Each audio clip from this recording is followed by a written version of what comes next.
All right, get ready for this one. Today we're going deep, really deep, into a specific region of Greece during World War II, this Thesprotia. And you've brought some fascinating historical material for us to dig into. I have, yeah. It's excerpts actually from a website called Rend e Kadai, which seems to be like a local history site. Oh, wow. They Okay. have some amazing historical images alongside the text.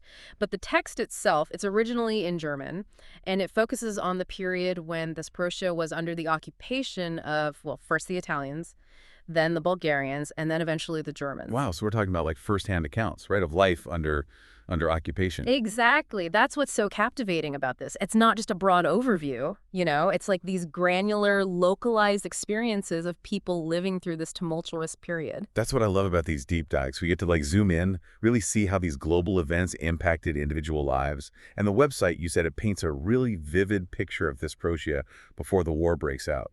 It does, yeah. They actually draw on two accounts to set the scene. One's from 1928. This visitor describes Paramythia, which is the main town in Thesprotia, as like incredibly picturesque. Okay. It's got this bustling marketplace, and architecturally it's really interesting. You have minarets next to cypress trees. It speaks to the region's diverse cultural influences. I see. Then there's this letter from 1939 from an archaeologist named Nick Hammond. He and his wife were traveling through the region, Okay. and their description echoes this feeling of Paramythia as this vibrant hub steeped in history. It's like they're setting the stage, right? This peaceful postcard before everything changes. Exactly. And everything does change in 1940. Mussolini, he's got this ambition, this vision of rebuilding a Roman Empire, and he sets his sights on Greece, demanding territory, essentially issuing an ultimatum. Oh, wow. But the Greeks, they respond with a resounding "Uichi." What does that mean? No. Simple as that. They refuse to give in to his demands. Talk about a bold move. Oh, it was, and it had immediate consequences. Mussolini, infuriated, launches a full-scale invasion. Italian troops pour into Epirus. They advance along the west coast, pushing eastward. And as if that wasn't enough, they simultaneously launch air raids on major Greek cities, causing significant civilian casualties. Oh, man. So it's like all-out war right from the start. It was, and for a while, it looked like the Italians might actually overwhelm the Greeks. But then there was this incredible turn of events. The Greeks put up this fierce resistance, particularly in the Pindus Mountains. I've heard about this. The terrain there is pretty rugged, right? It is extremely mountainous, difficult to navigate. And the Epirotes, they knew this terrain like the back of their hand. They were known for their tenacity, their fighting spirit, and they inflict heavy losses on the Italians, forcing them to retreat. It's like a David and Goliath story. This smaller nation standing up to a major power and actually pushing back. Exactly. It was a huge morale boost, not just for Greece, but for all of Europe, which was, facing the onslaught of the Axis powers at the time. I can only imagine. So this victory, it must have had a ripple effect. Oh, it did. But maybe not in the way they expected. You see, this defeat of the Italians, it didn't sit well with Hitler. Oh, no. He couldn't stomach the humiliation of his ally, and he saw an opportunity here, a chance to exploit the instability in the Balkans. Oh, so it backfired. In a way, yes. So in April of 1941, German troops, after securing passage through Romania and Bulgaria, launch a surprise attack on Greece. Oh, man. So now the Greeks are facing the full might of the German army. Exactly. And this time, it's a different story. The Germans, with their superior firepower and, their blitzkrieg tactics, they quickly overran the Greek defenses. Within weeks, Athens falls, and Greece is divided. It's partitioned between Germany, Italy, and Bulgaria. And Thesprotia. Thesprotia ends up under Italian administration. So even though they successfully resisted the Italians initially, they now find themselves under a new and arguably more ruthless occupier. Right. And this is where things take a really dark turn. The website mentions the emergence of the National Liberation Front, or EAM. It was a leftist organization, and it grew to become the largest resistance organization in Greek history. Wow, that's significant. Hugely. To this day, it's still the largest organization in Greek history. Something like half the population was involved. That's incredible. It really speaks to the widespread desire for liberation. But I imagine this resistance wouldn't go unanswered by the Germans. You're absolutely right. The German response was swift and brutal. Hitler, under his own directive, issued orders emphasizing unusual harshness in dealing with any uprisings. Unusual harshness. That sounds ominous. It was. Field Marshal Keitel, he relays Hitler's thinking, saying, a human life in those countries frequently counts for nothing. It's chilling. A glimpse into the dehumanizing ideology driving their actions. Exactly. And it only escalates from there. In December of 1942, Hitler issues Weisung Nr. 47, calling for the complete pacification of the Greek hinterland and the annihilation of insurgents. Pacification and annihilation. Those are euphemisms for mass murder. Tragically, yes. This directive basically gave German soldiers carte blanche to commit atrocities. So it wasn't just rhetoric. These were explicit orders to terrorize the population. Sadly, that's exactly what they were. Jodl, Hitler's chief of staff, even said that soldiers could do whatever they want with women and children. It's hard to even fathom that level of cruelty. It's a dark chapter in human history, for sure. And these orders laid the groundwork for widespread war crimes. And this brings us to Thesprotia specifically. The website you mentioned, it focuses on the Edelweiss Division, a German unit deployed to the region. I was struck by the account of their orders. Can you tell us more about that? Well, the Edelweiss Division arrived in Thesprotia in 1943, and their orders were very specific. Destroy any village suspected of harboring resistance fighters, execute or deport the male population, and exact ruthless reprisals for any act of sabotage. So it wasn't just about suppressing the resistance. It was about punishing entire communities, inflicting collective suffering. Exactly. And the website doesn't hold back in describing the horrific consequences of these orders. Numerous atrocities committed by both the Italians and the Germans.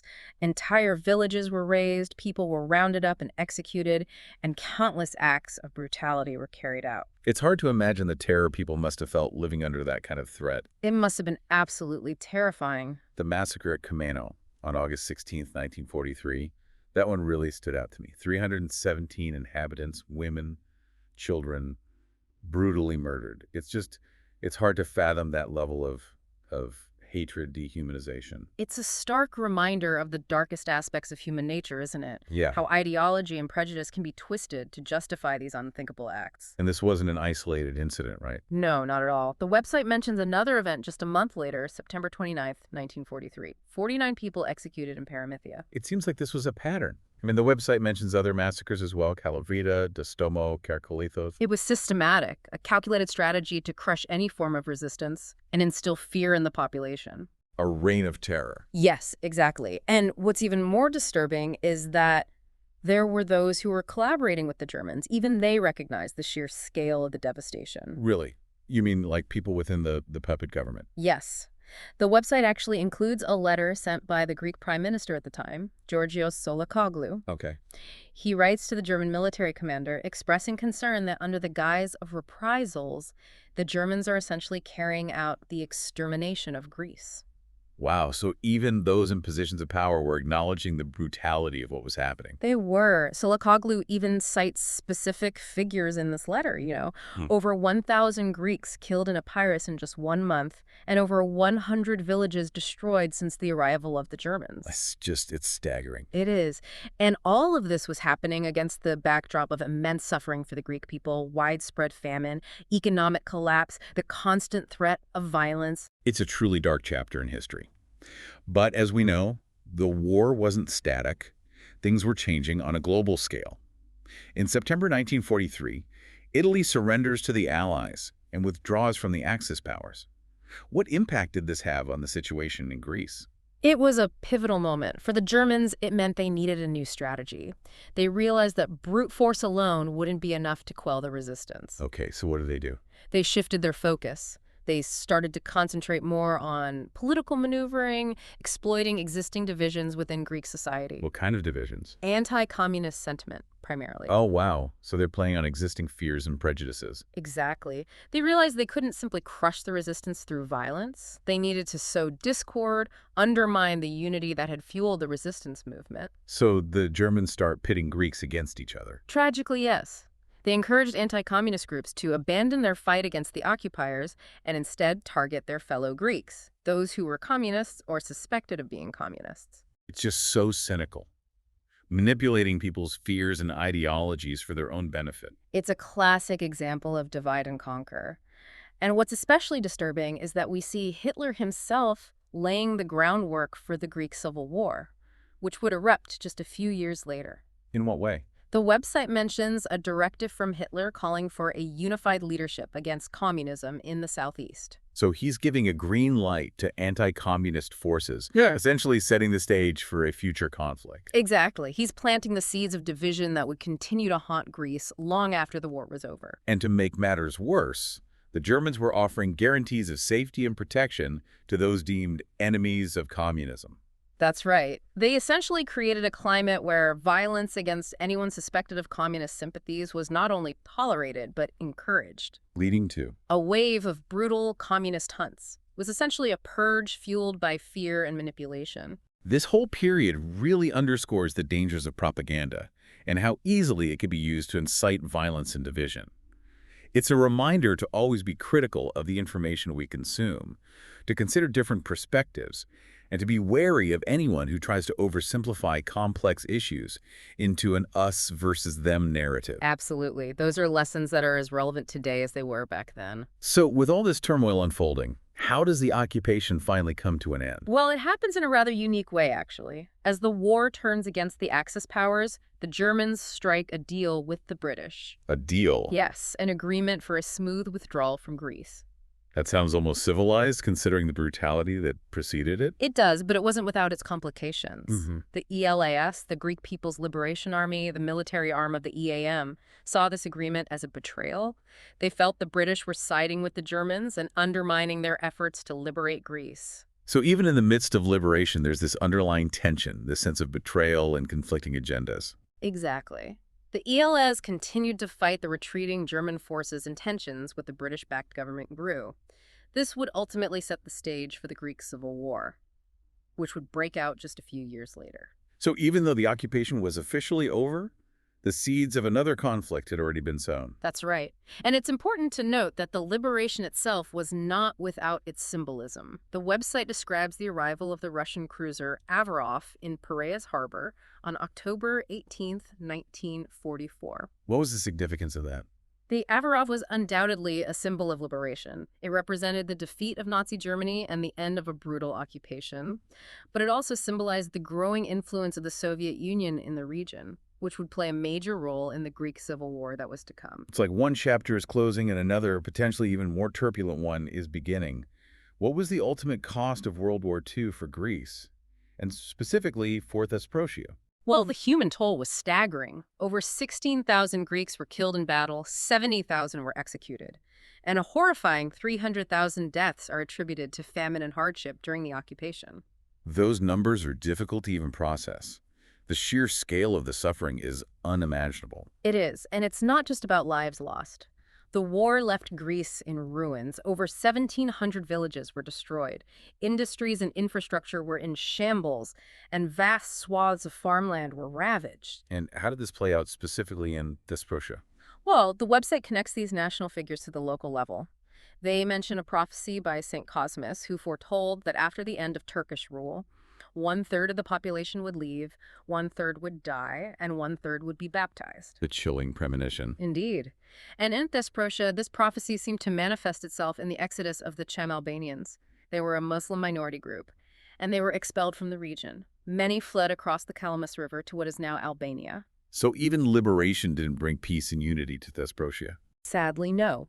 It brought a whole new set of challenges and a different kind of conflict, one rooted in long-standing ethnic and religious tensions. And as if the human cost wasn't enough, there was also the economic devastation.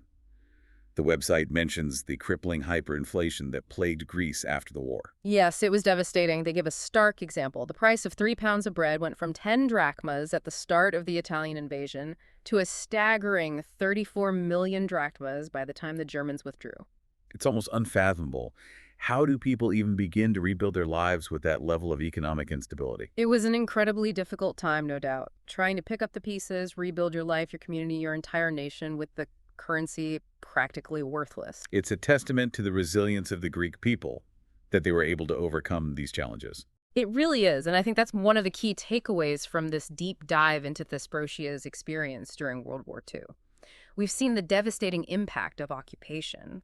the courage of the resistance, the cynical manipulation of political divisions, and the long-lasting consequences of conflict. Physical and psychological. Exactly. It's a story that really challenges us to think critically about the narratives we encounter, to question assumptions, and to be wary of those who seek to exploit division for their own gain, especially when it comes to the manipulation of anti-communist sentiment. Absolutely. It's a reminder that history is not just about dates and battles, but about the choices people make under extraordinary circumstances and the ripple effects of those choices for generations to come. Well said. It's also a reminder that the wounds of war run deep. They can take decades, even centuries, to heal. And in the case of Thesprotia, we see how those wounds manifested not just in the physical destruction and economic hardship, but also in the displacement of entire communities like the Cham Albanians. A complex legacy that continues to shape the region even today. So having explored this historical context, what stands out to you as particularly relevant or thought-provoking? What connections do you see to our own time? You know, what really struck me was the way the Germans shifted their strategy in the later stages of the occupation. They moved from brute force to a more insidious form of manipulation, exploiting existing divisions within Greek society and setting the stage for future conflict. That's a really interesting observation. It's a chilling reminder that sometimes the most dangerous weapons aren't bombs and bullets, but words and ideas. Powerful insight, and it raises an important question. Knowing what we now know about how anti-communist sentiment was manipulated during the occupation, how should we approach similar rhetoric and divisions in our own time? How can we be more discerning consumers of information and avoid falling prey to those who seek to divide us? It's a question worth pondering, for sure. And I think this deep dive has given us a lot to think about in that regard. It's shown us the devastating consequences of unchecked ideology and the importance of recognizing and resisting manipulation no matter what form it takes. Couldn't agree more. It's also a reminder that history isn't just a collection of facts and dates, but a tapestry woven from countless individual stories, each filled with complexity and nuance. And by exploring these stories, we can gain a deeper understanding of the forces that shape our world, both past and present. Well said.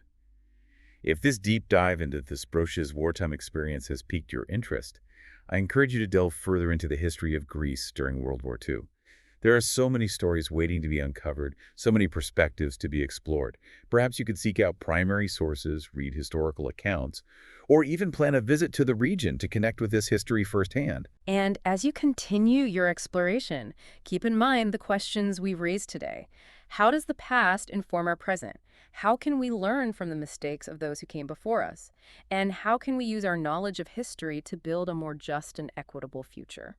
Thanks for joining us on this journey into the past. Until next time, keep exploring, keep questioning, and keep diving deep. It was. Imagine just trying to pick up the pieces, rebuild your life, your community, your entire nation, and the currency is practically worthless. It's hard to even wrap your head around that. It is. But they did it. It speaks volumes about the resilience of the Greek people. It does. That ability to face such hardship, such loss, and still find the strength to rebuild. And I think that's one of the things that really stands out, from this deep dive into Thesprotia's experience during World War II.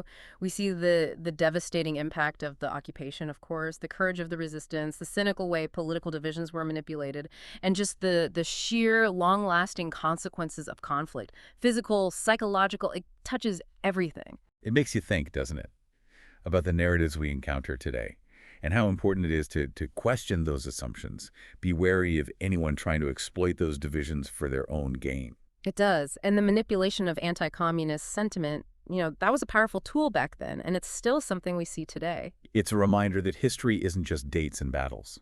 It's about the choices people make, and how those choices, they ripple outwards. They affect generations to come. They do. It's also a reminder that the wounds of war, they run deep. They can take decades, even centuries, to truly heal. And in Thesprotia, we see how those wounds, they didn't just manifest in the physical destruction or the economic hardship, but in the displacement of whole communities, like the Cham Albanians. Exactly. It's a complex legacy, one that's still shaping the region today. So I'm curious, having gone through all of this historical context, what stands out to you? What feels particularly relevant? What connections do you see to our own time? Well, the thing that really struck me was how the Germans shifted their approach. Yeah. In those later stages of the occupation, they moved away from that brute force and towards this more insidious kind of manipulation, Yeah. playing on those existing divisions, those fears, and setting the stage for future conflict. Right, that's interesting. It's almost like sometimes the most dangerous weapons, they're not bombs and bullets, but words and ideas. That's a really powerful insight, and it brings up this question, right? Knowing what we know now, how should we approach those same kinds of rhetoric, those divisions, in our own time? How can we be more critical of the information that's out there? How can we avoid falling into those traps? That's the question, isn't it? And I think this deep dive, it's given us a lot to think about. The consequences of unchecked ideology, the importance of recognizing manipulation, resisting it, no matter what form it takes. It has. It's a reminder, too, that history isn't just a collection of facts. It's made up of these individual stories, stories full of complexity and nuance. And by exploring them, I think we gain a deeper understanding of how our world works. Absolutely. Well said. So, to our listeners, if this deep dive into Thesprocia's wartime experience has piqued your interest, I encourage you to explore further. There's so much more to uncover, so many stories, so many perspectives. Maybe seek out some primary sources, read some historical accounts, or even plan a visit to the region. And as you continue exploring, remember those questions we've been talking about. How does the past shape the present? What can we learn from those who came before us? How can we use this knowledge to create a better future? Thank you for joining us on this journey into the past. Until next time, keep exploring, keep questioning, and keep diving deep.